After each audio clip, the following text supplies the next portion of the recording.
Hey guys, this Crypto Marie, she does it all, a little bit of everything. I am going to read some information for you guys about Bitcoin. It's always come to mind. I ask myself this question: would there be enough Bitcoin to go around? Thank you, God. The billionaires, the millionaires are not really familiarized with what Bitcoin can become one day, the price, when it comes to the price.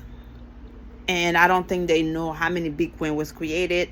And that's the reason we're still able to purchase a Bitcoin if you have the money, which is $31,000 Bitcoin. It's not easy, but I remember one time it hit $69,000. So when Kathy Woods said Bitcoin one day will hit $1 million, some people say 200,000, 500,000, like 100 million. I strongly believe them because it's not that many of it was created. Only 21 million Bitcoin was created, and a few millions was already lost. People lost their seed phrase. They don't have access to their ledger wallet. It's so much going on. So let's go together and read and see what's going on, right? It says, will there be enough Bitcoin for everyone? Bitcoin is unique in that when the last Bitcoin is mined around the year 2040, there will be approximately 20.9999999 rounded off to 21 million Bitcoins in circulation. Also, by 2140, there is going to be more people on the planet than there are right now, expectedly. Okay. So we already have a bad news on that.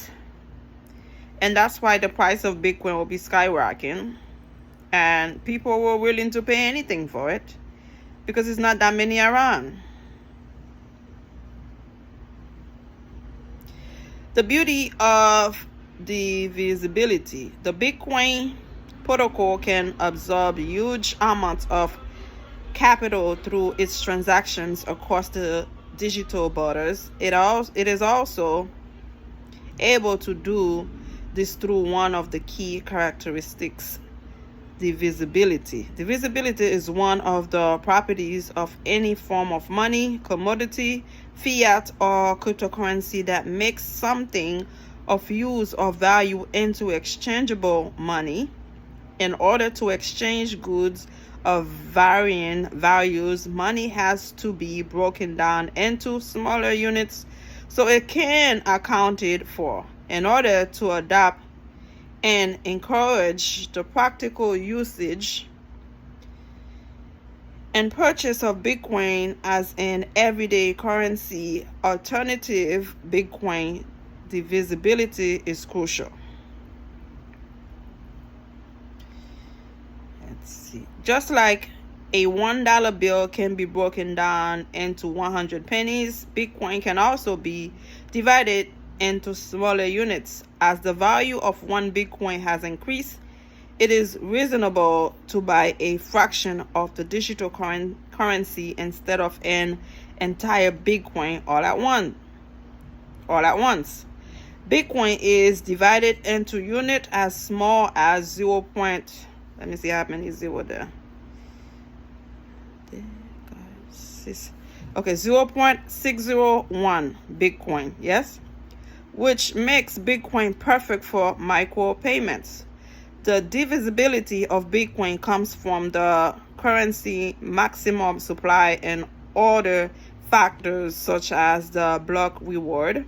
The smaller fraction of a Bitcoin, 0.601 Bitcoin or 1 Satoshi, was named to honor its mysterious creator, Satoshi Nakamoto. A single Bitcoin is made up of 100 million units called Satoshi. Bitcoin's divisibility could be a factor that contributes to its adoption because it will facilitate a wide range of payments that will not be possible with traditional currencies and payment methods. Online monetization and international remittance services can be benefit from this feature. Let's see. Successful currencies are divisible into smaller units in order for a single currency system to function as a medium of exchange across all types of goods and values within an economy. It must have the flexibility associated with the divisibility. A further breakdown, let's see. 21 million Bitcoin is vastly smaller than the circulation of most fiat currency in the world. Fortunately, Bitcoin is divisible by up to 8 decimal points. This allows for quadrillions of individual units of Satoshi to be distributed throughout a global economy. This is why Bitcoin has a much larger degree of visibility than the US dollar, as well as many other fiat currencies. For example, worth the US dollar can be divided into 1/100 of 1 USD. 1 Satoshi is 1/100 million of 1 Bitcoin. It is the extreme divisibility which makes Bitcoin's scarcity possible. If Bitcoin continues to gain in price over time, users with tiny fractions of a single Bitcoin can take part of everyday transactions. In contrast, without any divisibility, a price of 1 million for 1 Bitcoin will prevent the currency being used for most transactions. Traditional cross-border payment solutions usually require a minimum amount and generate a fee, making micro-payments unfeasible. However, micro cross-border payments are possible with Bitcoin, and more use cases will continue to appear as it evolves. Again, I need to take a deep breath. Only 21 million Bitcoin was created. It will not be enough Bitcoin for all those guys, BlackRock, Fidelity, Charles Schwab, all these people that got into it. I don't know if it will be enough. Let me add some more to this. Is BlackRock's cloud enough to get its Bitcoin ETF past the SEC? Well, it's already did, so I don't think we need to go further on that. It was approved today. So again, not enough Bitcoin. Let me see if I could add more stuff.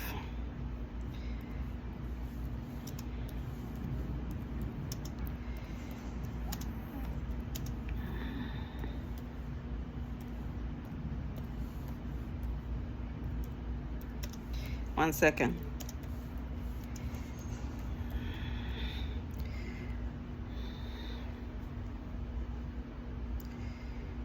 Okay. Oh my God.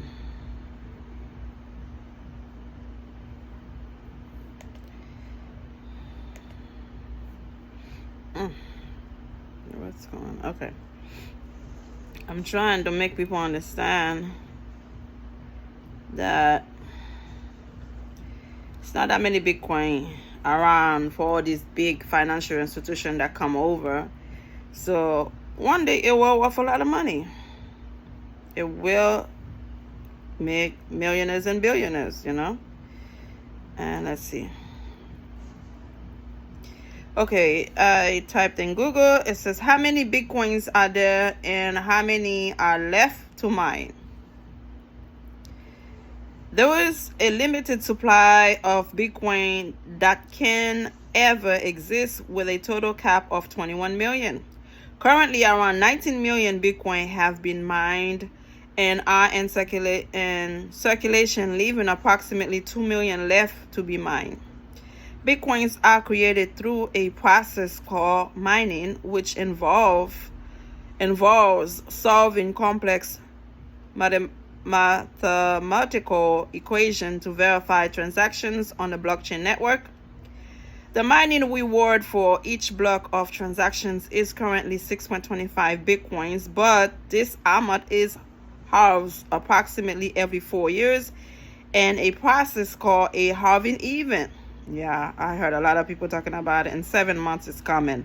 The halving events are designated to reduce the rate at which new Bitcoins are created and maintain the 21 million gap on the total supplies.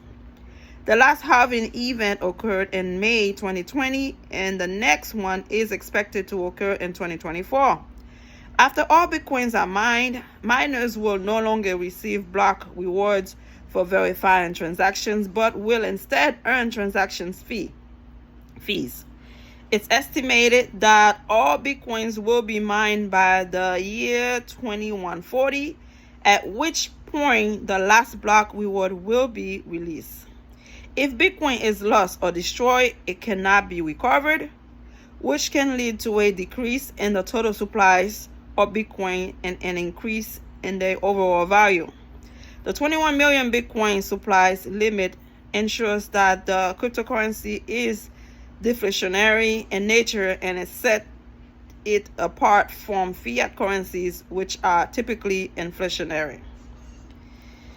Bitcoin has gone a long way since its debut in 2009. However, what has stayed consistent is its hard limits, which was imposed by Satoshi Nakamoto, the alleged creator whose true identity is unknown.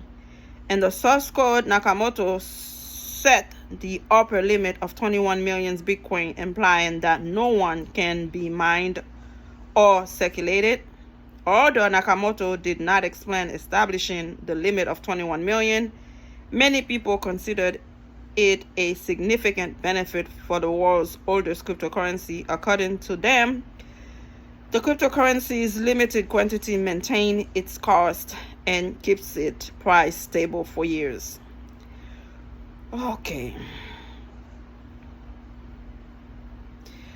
With the set limit comes the most sought after questions. How many Bitcoin have been mined and how many are left? How is the limit supply of Bitcoin achieved? What happened after all the Bitcoin are mined? Read ahead for more answers. Again, I don't want to make this video too long. Is there enough Bitcoin for everyone? I don't think so. And let me know how you feel. I don't have any Bitcoin. I cannot afford any Bitcoin right now, but to whomever able to purchase it when it was cheaper, congratulations, because this is a life changing. Subscribe. Bye.